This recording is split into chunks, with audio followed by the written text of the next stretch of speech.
waxaan rabaa inaan uga faa'iideysto halkan dadka reer Jubbaland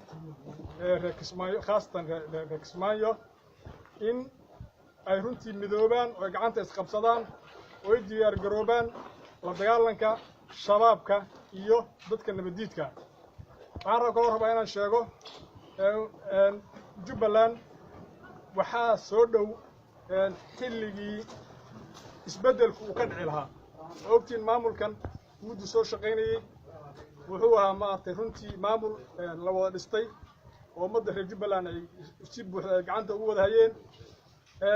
intii uu soo shaqaynayay runtii waxyaalo fara badan lagu qabtay waxyaalo uu ka gaabiyo oo ay ka mid tahay dhulka maqan cadow waaysta uu ka gaabiyeen runtii way jirtaa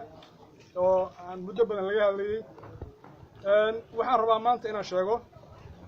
aniga oo Cabdinaasir Seeraar ah oo runtii maamulkan reer Jubbaland la soo shaqaynayay haddana la shaqaynaya laf dhabar u ahaa inaan ahay musharax madaxweynaha Jubbaland 2019 inta ka horeysa in nabadgelyada lagu dadaalo oo lala shaqeeyo maamulka oo runtii lagu dadaalo systemka hadda jira in lala shaqeeyo nabadgelyada la ilaaliyo oo la ixtiraamo oo qof kasta oo wadaniya oo reer Jubbaland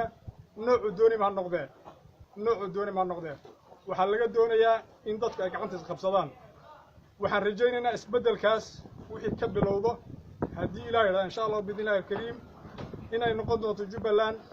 meel isbeddel weyn ka dhaco oo runtii barwaaqo ah oo khayraadkeeda la soo baxo cadawada la jabiyo oo cadaaladda iyo ay sinaato xuquuqda cadaaladdu inuu sharcigu inuu sareeyo yaan insha Allah rajaynayaa bidnaahi kariim aad iyo aad baa mahadsantihiin waxaan ku celinayaa mar labaad dareenka iyo wadannimada iyo walaalnimada iyo ehelnimada halka inay ka sii socoto haddii Ilaahay yiraahdo insha Allah bidnaahi kariim aad baa mahadsantihiin waa fadhiisan doonaa waxaana ku wada hadli doonaa wixii hadda ka dambeeya farsamo ahaan qaabkii Jubbaland isbeddelkeeda uu bilaaban lahaa insha Allah bidnaahi kariim